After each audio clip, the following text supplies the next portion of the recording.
இந்த உணவு உடை இருப்பிடம்லாம் சொல்கிறோம். அதில் உணவுக்கு வேற முதலிடத்தை கொடுக்குறோம். ஆனால் அதை கொடுக்குற விவசாயிக்கு பசி ஈஸியாக தீந்துறதுனால தான் நாமளும் அவங்கள பற்றி அதிகமாக நினைக்கிறது இல்லையா நமக்கு. அதாவது காசு கொடுத்தா கூட சாப்பிட்றதுக்கு எதுவுமே கிடைக்காதுன்ற ஒரு நிலைமை வந்தால் தான் நம்மளாம் புரிஞ்சுக்கணும். இது அவசியம்ன்ற விட அவசரமும் கூட. ஏன்னா ஆல்ரெடி நமக்கு ஆரோக்கியம் இல்லாத உணவு தான் கிடைச்சிக்கிட்டு. இப்போ கூட நம்ம முழிச்சிக்கலன்னு நினைக்கிறேன், அடுத்த சங்கதிக்கு இது கூட கிடைக்காது. ஒரு என்ன சொல்ற, சும்மா ஒரு எக்ஸாம்பிள் சொல்ற, ஒரு கடையினுடைய ஒரு முதலாளி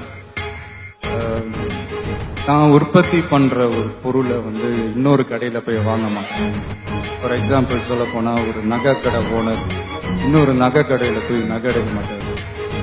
ஒரு ஜவுளி கடை ஓனர் இன்னொரு ஜவுளி கடையில போய் துணி எடுக்க மாட்டார்.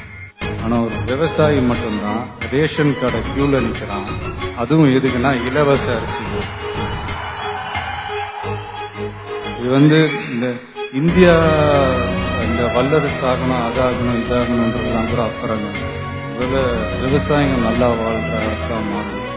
அதான் ஏதோ தோணுச்சு பேசிட்டேன். ஏதாவது தப்பா ஏதாவது